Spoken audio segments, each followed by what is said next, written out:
Welcome back to another edition of Sling Paint Gaming. Hey, we're actually doing a special edition. Yes. So we've been asking everybody who watches our videos to send us lists. That way we can go ahead and run them, see how they play, and pretty much break them down. Yeah, break them down. So Ed Ward was actually the first person to reach out to us on. Thank you, Ed. Appreciate it. And gave us 2 lists to run that he's thinking about running at a championship. Yep. Today's actually, when we're filming this, it's Saturday, and Ed said he actually was going to a store championship today. So Ed, hopefully you did good. Not sure if you ran one of these lists, but we're going to run it, and we're going to kind of break it down and give you our take on it and let you know what we think. Yeah, I think Ed actually did a really good job on both lists. And both lists, I think, depending on it's the style of play. Right. They have, I mean, they're very similar lists. I mean, there's just a couple, I mean, the same ships, but the shuttle is a shuttle, so it's an Imperial list. The shuttle is just a little bit different depending on how he outfits it. So let's go right into it. So we're going to definitely show you this, show you the list up here. So this first list was 2 TIE Advance, 1 shuttle. Yep, 2 TIE Advance and 1 shuttle. So for the first TIE Advance, you've got Juno Eclipse, who's a native pilot skill of 8. He is using Veteran Instincts, which raises him to a 10. Yep. TIE Advanced. He's using Targeting Computer and the TIE X1 card. So advanced targeting computer is when attacking with your primary weapon. If you have a target lock on the defender, you may add 1 crit result to your roll. If you do, you cannot spend target locks during this attack. Right. That's pretty good. I mean, you're guaranteeing 1 crit at least on your roll with that. Right. And then you're up for the TIE Advance, the TIE X1 title card. Your upgrade bar gains the system upgrade icon, Which is the advanced targeting computer. Right. So if you equip a system upgrade, its squad point cost is reduced by 4 to a minimum of 0. So this is how Fantasy Flight kind of fixed the TIE Advance. Yes. By giving these 2 cards here. And this was a good call on them, and I definitely like this whole TIE X1 card. And this whole thing with Juno's ability here, I'm sorry, not Juno's ability, the advanced targeting computer is maintaining that target lock. Yeah. Getting that target lock is key, because then you can just deal out a free crit. Yep. Free crit. So definitely make sure. And it says you may add 1 crit result. Right. So you're rolling 2 dice, but then you're adding a crit result to that. It's like a 3 dice roll. So yeah, that's huge. Somebody correct us if we're wrong, but that's how we're interpreting that. No, Ed, I think you're right. I think that's what I got. Yep. So Juno's pilot ability is when you reveal your maneuver, you may increase or decrease its speed by 1 to a minimum of 1. So you chose a 4 straight.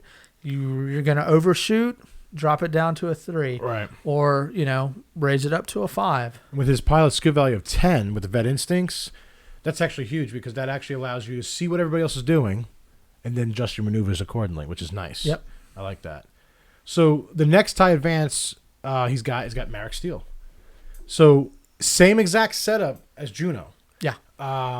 The only difference is basically his ability and his skill value. So he's a 7 normally, with Vet Instincts puts him to a 9. Still pretty high, which is nice.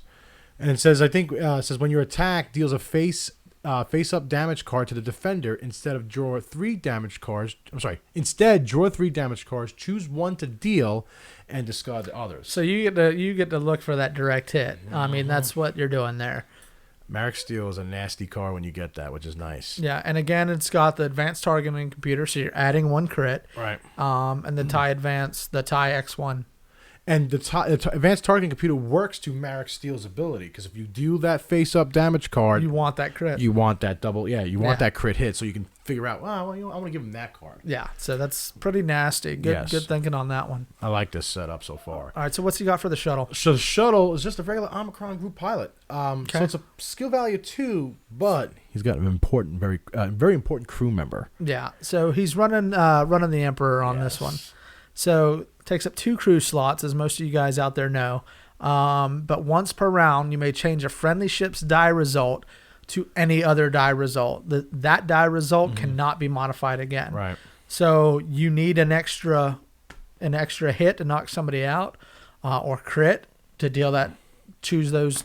You get to choose cards. the die result. That's why a lot of people like the Emperor Palpatine card, and that's why like on eBay I was looking at just today I was looking at eBay. They're going for like $30 a piece just for his card, just for that one card. So what else has he got on? So he's got. Well, I like this outfit. I mean, I do like it. He's got accuracy corrector. So when attacking, you can modify attack during the modify attack dice step. I can't read. You may cancel all of your dice, and then you may add 2 hit results. So basically, it's guaranteed 2 hits no matter what, which is nice. And then he's got the engine upgrade, which gives you boost for the shuttle. Which for a large ship, it actually is pretty nice. Yeah. So. To me, he's kind of going aggressive with this list. Mm-hmm. And Ed, you had mentioned in your message that you had an aggressive Palpatine.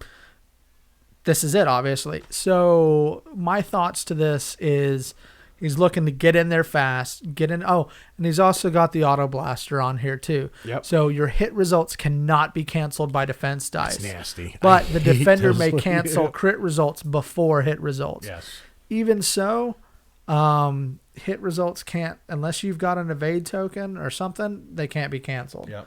So that's huge. My thoughts is Ed wants to get into range 1, get in close, deal damage, and with the boost on on one of the I think the slowest ships around, it's going to come in handy. So I mean, and it's got a lot of hull. It's beefy. It's got 5 hull, 5 shield, and with the Emperor on it, I mean, you want to give him some protection so you can at least carry him out a couple rounds.